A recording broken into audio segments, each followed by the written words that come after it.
What's good, everybody? We got another scary story coming at you today. This one's titled Burning Feet. Burning Feet is a scary story about a man who hires a guide to take him hunting in the Canadian wilderness. On the snowy plains, they encountered a horrifying creature from the Native American legend. This tale is based on a classic short story by Algernon Blackwood called The Wendigo.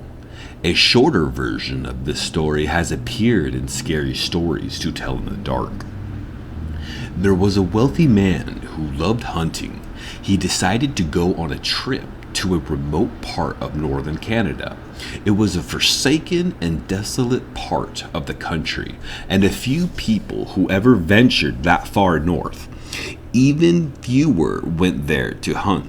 He traveled to a trading post and tried to find a guide. He asked around, but nobody spoke to who would agree to take him. They all said it was too dangerous. Eventually, he was put in touch with a stocky Cajun man by the name of DeFago. The man seemed to know a lot about trapping, Indian lore, and how to survive in the wilderness, and the hunter thought he would make an excellent guide. DeFago was badly in need of money and agreed to take the hunter out to the best hunting grounds. They set out together, paddling down the river in a small canoe. When they reached their destination, the men set up camp near a large frozen lake. As far as the eye could see, the ground was covered in a thick blanket of snow. The hunter was enchanted by its beauty, and he enjoyed the sense of freedom it gave him. For 3 days they hunted on the icy plains, but they had nothing to show for it. Luckily, DeFago taught him how to break a hole in the ice and catch some fish, so they didn't go hungry. The hunter was glad he had chosen to bring a guide. He knew that the only thing that lay between him and starvation was DeFago. The third night, a windstorm came up. They lay in their tent listening to the wind howling and the trees whipping back and forth. To see the storm better, the hunter opened the tent flap. What he saw startled him. There wasn't a breath of air stirring, and the trees were standing perfectly still.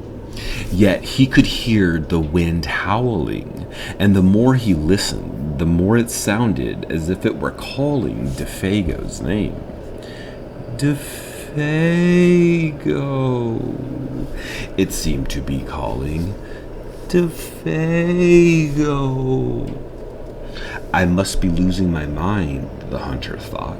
When he closed the tent flap and turned around, he saw that DeFago had gotten out of his sleeping bag and was huddled in a corner of the tent, his head buried in his arms. "What's wrong?" the hunter asked. "It's nothing," DeFago said. "Just the wind playing tricks on your ears." But the voice that carried on the wind continued to call his name. It sounded oddly seductive and sweet, and DeFago became more tense and nervous. "DeFago," it called. "DeFago." The Cajun man flew into a panic and jumped to his feet. His eyes were wild and he was trembling. He pulled back the flap of the tent and was about to get out when the hunter grabbed him by the arm. "Where are you going?" the hunter shouted. "You can't leave me here alone. How will I?" Suddenly, he was interrupted by the tremendous roar of the wind coming across the lake. The trees overhead shook with the force of it, and the campfire flickered and threatened to go out. There was a tremendous rushing noise as something swept over the tent, almost lifting it off the ground. DeFago was shaking with fear. All of a sudden, he broke loose and fled from the tent. The hunter watched as his guide ran off and was swallowed up by the darkness. The hunter could hear him screaming as he went over and over. He cried, "Oh, my fiery feet! My burning feet of fire!"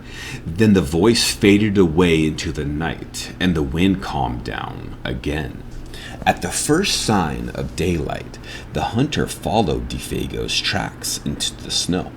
The trail led through the woods down towards the lake and out onto the ice. But soon he noticed something strange. The footprints Defago had left became longer and longer. They were so long that no human being could have made them. It was as if something had helped him to hurry away. The hunter followed the tracks out into the middle of the lake, but there they disappeared. At first, he thought that Defago had fallen through the ice, but there wasn't any hole. Then he thought that something had pulled him off of the ice into the sky, but that made no sense. As he stood wondering what had happened, the wind picked up. Again, soon it was howling as the night before. Then he heard Defago's voice again. It was coming from up above, and he was screaming, "Oh, my fiery feet! My burning feet of fire!" But there was nothing to be seen. Now the hunter wanted to leave that place as fast as he could. He went up back to camp and began to pack. Then he left some food for Defago, and he started out. Weeks later, he reached the trading post and set about looking for Defago. He asked around, but none of the people had seen him. He told them what he had witnessed, but nobody could explain what had happened to Defago that night.